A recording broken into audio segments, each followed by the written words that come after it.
सड़क चलते, बाजार में या किसी बस ट्रेन में आपने चेहरों को गौर से देखा है। चेहरे बहुत कुछ कहते हैं।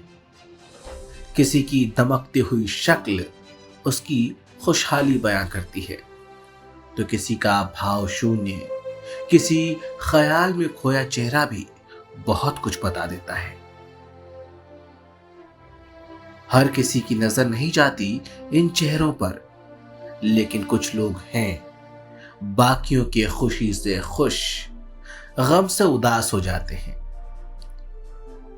ऐसे ही एक शख्स को देखिए जो लगभग 25 साल पहले की किसी और की कहानी बताते वक्त भावुक हो गया। भावनाओं का समंदर ऐसा उफना कि आंखें भर आई।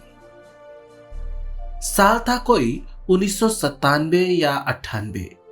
जगह थी रायबरेली का सामुदायिक स्वास्थ्य केंद्र। रात का वक्त, एक मां अपने लाडले की फूलती सांसों के साथ भागी भागी डॉक्टर साहब के पास आई। डॉक्टर साहब की दिक्कत ये कि बच्चों के डॉक्टर न होकर छाती के डॉक्टर थे।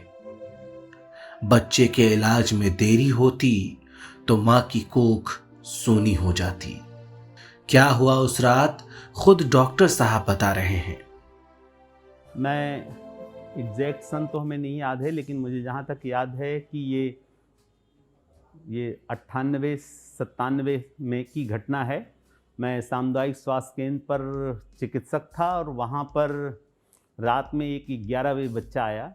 चूँकि हॉस्पिटल में, ग्रामीण क्षेत्रों के अस्पताल में बाहर मेडिकल स्टोर नहीं होते थे और उस बच्चे की सांस काफ़ी फूल रही थी और काफ़ी प्रेशियस चाइल्ड था।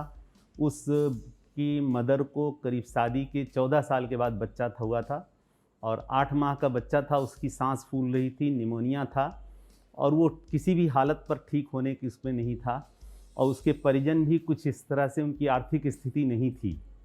तो मैं दवा लाने के लिए हमें रायबरेली जाना पड़ा। मैं पहले उन लोगों से प्रयास किया तो उन्होंने कहा साहब हमारे पास रायबरेली जाने के मीन्स नहीं हैं और मैं नहीं ला सकता हूँ, यहीं कीजिए, चाहे जैसा जो कुछ होगा देखा जाएगा। लेकिन उसकी माँ के करुण क्रंदन ने हमें इतना भाव प्रज्वलित किया कि मैं अपनी गाड़ी से स्वयं लेकर के उनको गया था और जिला अस्पताल में वहाँ पर डॉक्टर के.एस. सिंह एक पीडियाट्रिशियन हुआ करते थे, मैंने उनको दिखाया और रात में ही मैंने उनसे रिक्वेस्ट किया, रात में जबकि वहाँ नहीं देखते, मैं सिर्फ इसलिए गया था कि जिससे वो बच्चा अटेंड हो जाए, रास्ते में उसे मिल जाए। और मैं रात भर उस बच्चे के साथ रहा, ठीक रहा। आज वो बच्चा इंजीनियर हो चुका है और डॉक्टर आशुतोष दुबे किसी अस्पताल के रेजिडेंट या सीनियर रेजिडेंट नहीं हैं। वो गोरखपुर जनपद के मुख्य चिकित्सा अधिकारी यानी सीएमओ हैं। बड़ा ओहदा, बड़ा दफ्तर, लेकिन गुमान नहीं, ईमान है। मेडिकल प्रैक्टिस धन बनाने का जरिया नहीं, सेवा है इंसान की। किसी की पीड़ा हर कर एक डॉक्टर को क्या अनुभूति होती है, ये डॉक्टर की ही जुबानी सुनिए। मरीज से मरीज की भाषा में बात करिए, मरीज से मिलकर बात करिए और उसी का ये परिणाम था कि निरंतर मरीजों का हमें स्नेह मिलता गया और उनसे मिलता गया और फिर उसे मैंने अपने सामाजिक जीवन में ढालना शुरू किया कि मनुष्य कुछ नहीं है, मनुष्य सिर्फ आपस में है, एक दूसरे का है और ये एक तरह का रंगमंच है। यहाँ पर हर व्यक्ति को एक किरदार निभाने के लिए दिया गया है। जैसे मुझे चिकित्सक का मिला है, मैं चिकित्सक कर रहा हूँ, आपको प्रेस का मिला है, प्रेस का मिला है, अमुक व्यक्ति को अध्यापक का मिला।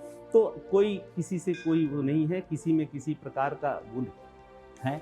डॉक्टर आशुतोष दुबे वैसे तो अपने ऊंचे पद पर बैठे एक सामान्य अधिकारी दिखेंगे, पर जब आप उन्हें सुनेंगे तो आंखों के सामने से बड़ा कोहरा छटेगा। वो कोहरा जो चिकित्सा सेवा में आई हृदयहीनता की वजह से छा गया है।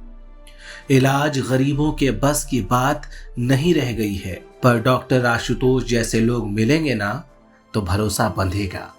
डॉक्टर आशुतोष की कहानी बस इतनी सी नहीं है। पूरी बात जानने के लिए बने रहिए इस सीरीज में। योर समाचार के लिए अमितेश श्रीवास्तव की रिपोर्ट।